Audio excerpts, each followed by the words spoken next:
नाज़रीन, क्या आप जानते हैं कि आज तक किसी यहूदी ने इस्लाम कबूल क्यों नहीं किया?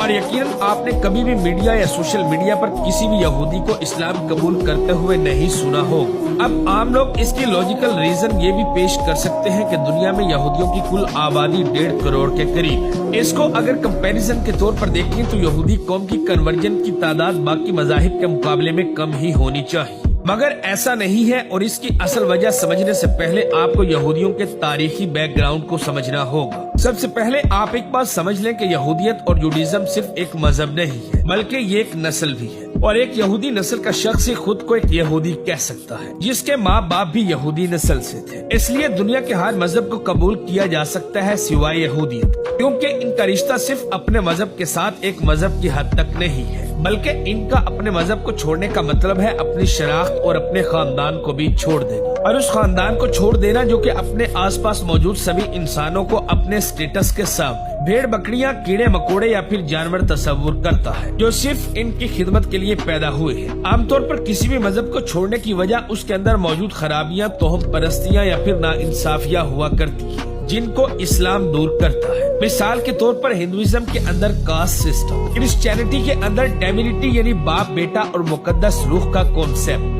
और अपनी इबादत के अंदर प्रैक्टिकल ना होना शामिल है। लेकिन यहूदियत या जुडिज्म के मामले में ऐसा कुछ नहीं है, क्योंकि ये मजहब तो उल्टा अपने मानने वालों को सबसे सुपीरियर यानी खुदा के चुने हुए मखसूस बंदों के तौर पर पेश करता है। और ये खुद को दुनिया का पहला मोनोथेस्टिक मजहब भी कहते हैं, जिनसे बाकी मजाहिब यानी क्रिश्चियनिटी और इस्लाम बाद में आगे बढ़े, जो कि सही बात भी है। और ये मजहब अपने सिवा सबको काफिर और गुमराह समझता है, लिहाजा ये चीज भी इनका मजहब बदलने के लिए कोई अट्रैक्शन नहीं रखती। तारीख में अगर हम देखें तो यहूदी कौम पर हजारों सालों से मुख्तलिफ दौर के अंदर जुल्म होता रहा। वो चाहे कई बार यरूशलेम शहर की तबाही हो, जंगे हो, या फिर जर्मनी के डिक्टेटर के हाथों इनकी नस्ल कुशी हो, इन तमाम मुजालिम के दौरान यहूदी कौम ने खुद को मजबूत करने के लिए स्ट्रॉन्ग फैमिली सिस्टम बना लिया, और ये दुनिया भर से इकट्ठे होकर एक खानदान की तरह इसराइल के अंदर इकट्ठा हो चुकी। और दुनिया के हर एक यहूदी को ये ऑफर है कि वो खुद को यहूदी साबित करके इसराइल की नेशनैलिटी हासिल कर सकता है। अब इसका मतलब ये है कि जब भी कोई यहूदी शख्स इस्लाम से मुतासिर होकर इसको कबूल करना चाहेगा तो वह सिर्फ अपना मजहब नहीं बल्कि अपना खानदान, अपना मुल्क, अपनी शनाख्त और अपनी तारीख सब कुछ खो देगा। आप अच्छी तरह से जानते हैं कि अपने झुंड से अलग होना एक शख्स के लिए कितना दर्दनाक खौफ हो सकता है। और एक अहम तरीन वजह यह भी है कि ये डर इनको इस्लाम की तरफ कन्वर्ट होने से रोकता है। और दूसरी वजह यहूदी मजहब के अंदर बचपन से ही बच्चों को मजहब और इनकी तारीख पढ़ाई जाती है। इनके दिमाग को अपने कल्चर, अपनी तारीख और मजहबी तालीमात के साथ इस कदर मजबूत ताल्लुक